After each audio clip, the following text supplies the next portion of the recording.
Do you remember back, way, way back in the olden times of January 2017, when there was violence all across DC during Trump's inauguration committed by Antifa? I thought And that was peaceful protesting. I and don't they remember. said they there's video, you can watch video. I don't know if we should do it now, but there's video of them rioting, breaking into shop windows and businesses, destroying property, setting limos on fire. Yep. They tried to, there was an inauguration ball happening, remember that? And they planned on, there was secret video footage of them planning an attack on the people who were attending that With ball poison. with Yeah. poison. I think they were, Mhm. wasn't that group, it was the J20, Disrupt J20 protesters. Weren't they prosecuted? Most of them were not, though. Do you remember Yeah. after all this violence?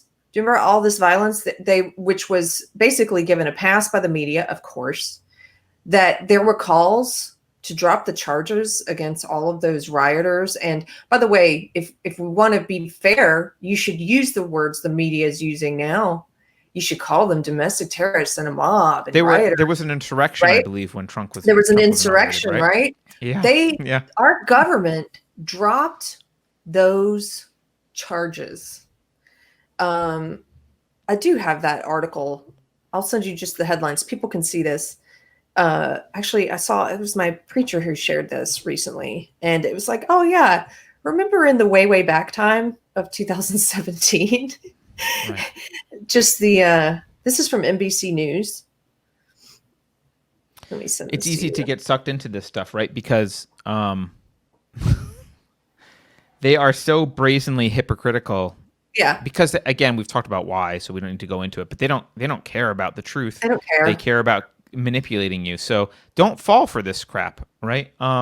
It's, you know, this is brazen manipulation. This is propaganda. This is what propagandists do. So okay, let's take a look at your government drops charges against all inauguration protesters. Oh, inauguration protesters. Oh, they're protesters. They're not a mob, Carter. I'm sure tomorrow, or not tomorrow, Wednesday, if there's anything does happen, they will call them inauguration protesters and argue that they should drop charges. Oh, I get it. And do you remember that Disrupt J20 on their website?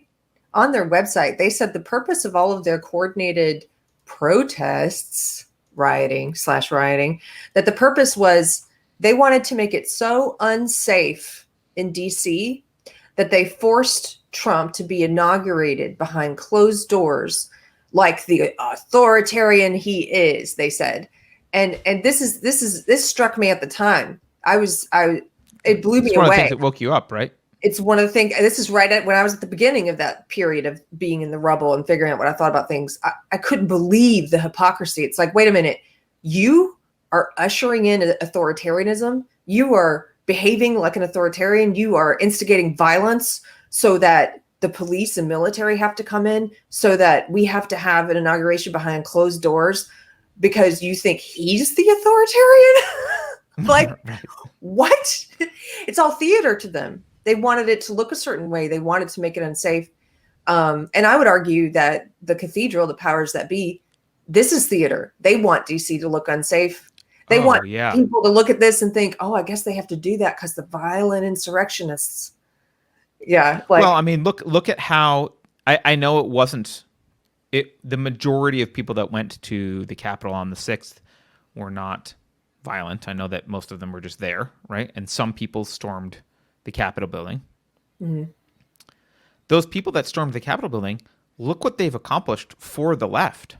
Yeah. Oh my gosh. I mean, I don't think Antifa could have been any more effective. No. I mean, they completely gave all the reason needed to accelerate things. They threw gasoline. Well, they can start. Look what they've done just in the last week, right? They've basically militarized DC. Mm-hmm. They have decided that they need to now do purity tests for American military because now they can justify that. I'm sure that gun bans and other stuff will happen. It interrupted the congressional proceedings for the electoral college certification. So that never actually went anywhere, never got to have the discussion. Not that it was going to go anywhere anyway, but certainly undermined that and turned people against them. And so now no one is even talking about whether there was legitimacy or not. It doesn't matter because there was a quote insurrection. They changed the whole story. They changed the whole story. Yep. Trump is getting impeached, possibly a second time. Well, he is impeached a second time, but he may actually get convicted this time. By the way, the reason they're running to convict him, in case you're confused about it, is it's not clear. Legal theory is not clear on this, from what I can tell. I'm not a lawyer, but there are some people who believe that the proceedings can continue after he's out of office, and if he is impeached after he's out of office, he won't be allowed to run again if he were. Yeah, that's why they're doing that.